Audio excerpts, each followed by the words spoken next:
He asked me if I thought he was my soulmate, and I said, "You were just the most convenient option." I didn't flinch. I didn't soften the blow. I said it like I'd rehearsed it 1,000 times in my head. Even though in that moment it was the first time I realized just how cruel the truth could sound out loud. My name is Isla. I'm 30. And I want to tell you how one sentence, one moment of unfiltered honesty, ruined the best thing I ever had.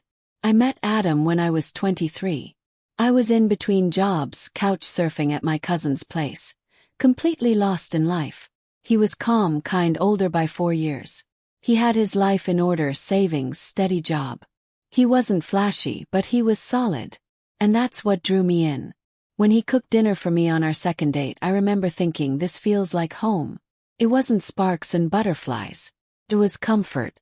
It was safety. And after dating emotionally unavailable guys for years, Adam felt like a miracle. We moved in together within a year.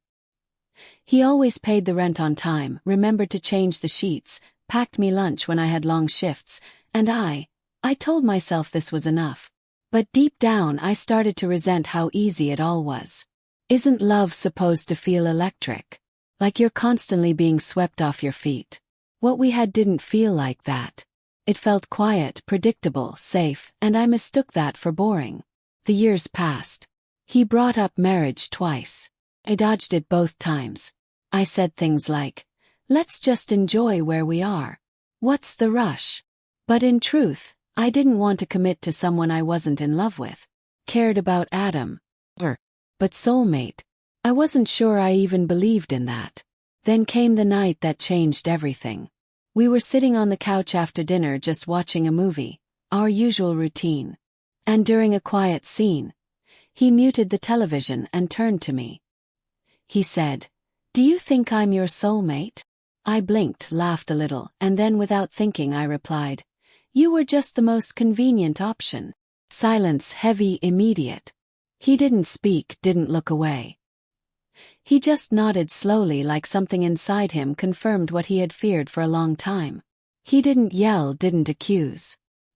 He simply said, "Thanks for telling me the truth."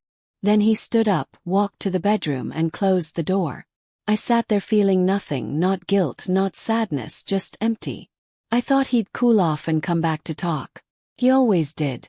But the next morning when I woke up, his side of the bed was cold, his closet half empty, and the spare key was left on the kitchen counter. He was gone. If you're still with me, comment soulmate, because that's what I realized he was. Way too late. I tried calling him, no answer. Tried texting, left on read. I called his best friend. He said Adam was staying with him. Said he was taking time to think. Time turned into weeks. Then a full month, and I still didn't feel ready to apologize. Not because I wasn't sorry, but because I didn't understand why he was so hurt. I told myself, at least I was honest. But there's a difference between honesty and carelessness. The thing is, he didn't leave because I didn't say yes. He left because I said no with such cold certainty. I reduced everything we had to convenience. And that cut deeper than betrayal ever could, because for him I was everything. For me he was fine. And no one deserves to feel like a placeholder in their own relationship. One day I saw him on Instagram smiling with a woman on a hike. That used to be our thing.